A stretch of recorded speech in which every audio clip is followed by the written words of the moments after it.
Welcome back. Telangana intermediate వార్షిక పరీక్షల schedule ఖరారైంది. రేపటి నుంచి ప్రాక్టికల్ పరీక్షలు, ఫిబ్రవరి 25వ తేదీ నుంచి వార్షిక పరీక్షలు నిర్వహించనున్నారు. ఈసారి పరీక్ష నిర్వహణలో ఎలాంటి సాంకేతిక సమస్యలు తలెత్తకుండా అన్ని ఏర్పాట్లు పూర్తి చేశామని, విద్యార్థులంతా మానసిక ఒత్తిడికి గురికాకుండా ప్రశాంతంగా పరీక్షలు రాయాలని inter board secretary Krishna Aditya సూచించారు. ఇంటర్మీడియట్ ప్రాక్టికల్ వార్షిక పరీక్షల నిర్వహణకు సంబంధించి ఏర్పాట్ల గురించి ఇంటర్ బోర్డు సెక్రటరీ కృష్ణ ఆదిత్యతో మా ప్రతినిధి Arun face to face. Intermediate వార్షిక పరీక్షలు నిర్వహించేందుకు ఇంటర్ బోర్డు సిద్ధమవుతుంది. ఈ నేపథ్యంలోనే ఫిబ్రవరి 2వ తారీఖు నుంచి ప్రాక్టికల్ పరీక్షలు, అదేవిధంగా ఫిబ్రవరి 25వ తారీఖు నుంచి ఇంటర్మీడియట్ యాన్యువల్ పరీక్షలు నిర్వహించబోతున్నారు. దీనికి సంబంధించి ఎటువంటి ఏర్పాట్లు చేస్తూ ఉన్నారు అనే అంశంపైన మనతో మాట్లాడడానికి inter board secretary Krishna Aditya గారు ఉన్నారు. సార్ చెప్పండి, ఎంతమంది ఈసారి ఇంటర్మీడియట్ పరీక్షలు రాయబోతూ ఉన్నారు, వారికి సంబంధించి ఎటువంటి ఏర్పాట్లు చేస్తూ ఉన్నారు? సుమారు 10 లక్షల మంది విద్యార్థులు ఇంటర్మీడియట్ ఎగ్జామ్స్ అటెండ్ అవుతున్నారు. ఇందులో సెకండ్ ఇయర్ స్టూడెంట్స్ ఎవరైతే ఉంటారో సుమారు 4,17,000 మంది విద్యార్థులు వాళ్ళు ఫిబ్రవరి 2 నుంచి ఫిబ్రవరి 21 వరకు ప్రాక్టికల్ ఎగ్జామినేషన్స్ అటెండ్ అవుతారు. దీనికి సంబంధించి మనం already 1440 centres across the state మనం ఐడెంటిఫై చేసుకున్నాం. వీరితో పాటుగా సుమారు 1,20,000 మంది వొకేషనల్ స్టూడెంట్స్ ఎవరైతే ఉంటారో 484 సెంటర్స్లో వొకేషనల్ ఎగ్జామ్స్ అపేర్ అవుతున్నారు. వార్షిక పరీక్షలకు సంబంధించి ఎన్ని సెంటర్లు ఏర్పాటు చేశారు, వాటిలో ఎలాంటి ఏర్పాట్లు చేశారు సార్? అంటే థియరీ ఎగ్జామినేషన్ సంబంధించి టోటల్ 1495 సెంటర్స్ మనం ఏర్పాటు చేస్తాం. దీనికి సంబంధించి పూర్తి వివరాలని ఫిబ్రవరి 2nd వీక్లో పెట్టే ప్రెస్ మీట్లో మీకు అందుబాటులోకి తీసుకొస్తాం. సార్, ఈ ప్రాక్టికల్ పరీక్ష నిర్వహణలో భాగంగా గతంలో చూసుకుంటే కొన్ని ఆరోపణలు అయితే వస్తున్నాయి. ఇప్పుడు మాత్రం మీరు సీసీ కెమెరాల పర్యవేక్షణలో కూడా పూర్తి ఏర్పాట్లు చేస్తామని చెప్తున్నారు. అవి ఏ విధంగా ఉండబోతున్నాయి? అంటే మనకు ప్రాక్టికల్ ఎగ్జామ్స్లో కూడా పారదర్శకత పెంచడం కోసం రాష్ట్ర ప్రభుత్వ ఆదేశానుసారం, సీఎం సార్ ఆదేశానుసారం అండ్ దెన్ యోగితా మ్యామ్ ఆదేశానుసారం ఏం చేస్తామంటే ఈసారి ఎగ్జామినర్స్ అందరినీ కూడా ఒక ఆన్లైన్ డేటాబేస్ క్రియేట్ చేస్తాం. దీనికి సంబంధించి ర్యాండమైజేషన్ పద్ధతిలో ఎలా అయితే ఎలక్షన్ కమిషన్ పారదర్శకంగా చేస్తుందో అలాగే మనం అలాట్మెంట్ కూడా పారదర్శకంగా సిజీజీ వారితో చేపించాం. దీనికి సంబంధించి ఏవైతే సెంటర్స్ మనం ఏర్పాటు చేశామో అందులో ఎక్కడైతే మార్క్స్ పోస్ట్ చేస్తారో, ఎక్కడైతే క్వశ్చన్ పేపర్ ఓపెన్ చేస్తారో, ఎక్కడైతే ఎగ్జామ్స్ కండక్ట్ చేస్తారో అన్నిటిని కూడా సీసీ కెమెరా ద్వారా మనం ఈ కంట్రోల్ రూమ్కి అనుసంధానం చేసుకున్నాం. దీనివల్ల ప్రాసెస్లో ట్రాన్స్పరెన్సీ పెరిగింది. ఎవరైతే డిస్ట్రిక్ట్ ఎగ్జామినేషన్ కమిటీ మెంబర్స్ ఉంటారో, ఫ్లయింగ్ స్క్వాడ్స్ ఉంటారో వారి మూమెంట్ను కూడా మనం ఈ కంట్రోల్ రూమ్ ద్వారా మానిటర్ చేస్తాం.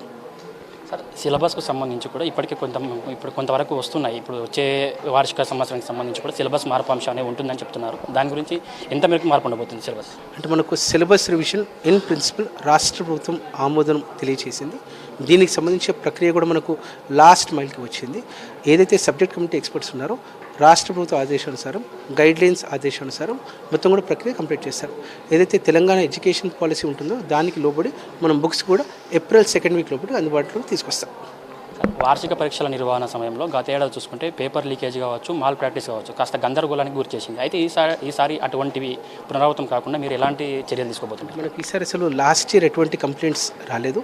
ఎస్పెషలీ పేపర్ లీకేజ్ అనే మాట మన దగ్గర రాలేదు. ఈసారి మనం ఏవైతే క్వశ్చన్ పేపర్స్ ఉంటాయో దాంట్లో సీరియల్ నెంబర్ ప్రింటింగ్ చేస్తున్నాం, QR కోడ్ ప్రింటింగ్ చేస్తున్నాం. ఇది మాత్రమే కాకుండా ఏ క్వశ్చన్ పేపర్ ఏ సెంటర్కి వెళ్తుందో ముందుగానే మనం నోట్ చేసి పెట్టుకుంటున్నాం. దీనితో పాటుగా పరీక్షా కేంద్రాల్లో గేట్ దగ్గర, ఎంట్రీ దగ్గర, CSDO రూమ్లో, కారిడార్స్లో కూడా మనం సీసీ కెమెరాల ద్వారా అనుసంధానం చేసేసి మానిటర్ చేస్తాం. దీనివల్ల పారదర్శకత పెరుగుతుంది. ప్రాసెస్లో ఎటువంటి లోటుపాట్లకు ఇబ్బంది లేకుండా, తప్పు కాకుండా సజావుగా నిర్వహించే ప్రయత్నం చేస్తున్నాం. వార్షిక పరీక్షలు రాసే సమయంలో విద్యార్థులు మానసిక ఒత్తిడికి లోనయ్యి కాస్త గందరగోళానికి గురవుతూ ఆత్మహత్యలు చేసుకునే సిచ్యువేషన్ కూడా మనం చూసాం. కాబట్టి అటువంటి చర్యలకు గురి కాకుండా విద్యార్థులకు మీరు ఎటువంటి సూచన చేయగలరు? రిక్వెస్ట్ స్టూడెంట్స్ అందరికీ, ఏదైతే ఎగ్జామ్ ఉంటుందో IP అనేది ఇది ఒక క్వాలిఫైయింగ్ ఎగ్జామ్. దీనికి సంబంధించి మీకు ఎటువంటి సమస్య ఉన్నా, ఏ టెక్నికల్ ఇష్యూ ఉన్నా you can always reaches out on hour IVRS call number. At the same time stress related psychological issues ఉన్నట్టయితే మన టెలిమానస్ సైకలాజికల్ కౌన్సిలర్స్ ఎవరైతే ఉంటారో చాలా మోటివేటెడ్ ఉంటారో, మీకు ఎల్లప్పుడూ వాళ్ళు తోడ్పాటును అందిస్తారు. ఈ పరీక్షలు ఏవైతే ఉన్నాయో మీ జీవితంలో చాలా క్రిటికల్ ఫేజ్. Stay focused. ఎందుకంటే మీ ప్రోగ్రెస్ ఉందో కేవలం అది మీది మాత్రమే కాదు, మీ తల్లిదండ్రులది, మీ గురువులది, మీ సిబ్లింగ్స్ది, పోర్ది. కాబట్టి ఏదైతే మీరు ఇయర్ మొత్తం చదువుకున్నారో మనసు పెట్టి దాన్ని ఫేస్ చేయండి. You can కమ్అట్ with flying colours. All the best. Hall టికెట్లు ఇష్యూ చేసే సమయంలో కొన్ని ప్రైవేట్ కాలేజీలు ఫీజు చెల్లిస్తేనే హాల్ టికెట్లు ఇష్యూ చేస్తామంటే కూడా కొంత ఆందోళన గురి చేస్తున్నారు. అటువంటి ఇబ్బందులు తలెత్తకుండా మీరు ఈసారి విద్యార్థులకు నేరుగా హాల్ టికెట్లు మంజూరు చేసే ప్రయత్నం చేస్తామని చెప్తారు. అది ఎంతవరకు? అంటే ప్రతి సంవత్సరం కూడా ప్రాక్టికల్స్కి సంబంధించి హాల్ టికెట్స్ ఏవైతే ఉన్నాయో మనం ప్రిన్సిపల్స్ లాగిన్స్లో లైవ్ చేస్తాం. ఈసారి దానితో పాటుగా స్టూడెంట్స్కి పేరెంట్స్కి నేరుగా డౌన్లోడ్ చేసుకోవడం కోసం అందుబాటులోకి తీసుకొచ్చాం. దీనివల్ల వారికి కూడా ఎటువంటి సమస్య ఉండదు, వారి లొకేషన్స్ వాళ్ళకి తెలుస్తాయి. సార్ ఇప్పుడు ప్రభుత్వం బడ్జెట్ ప్రవేశపెడుతున్న నేపథ్యంలో ఇంటర్ బోర్డుకు సంబంధించి మీరు ఎటువంటి ప్రతిపాదనలు సిద్ధం చేశారు?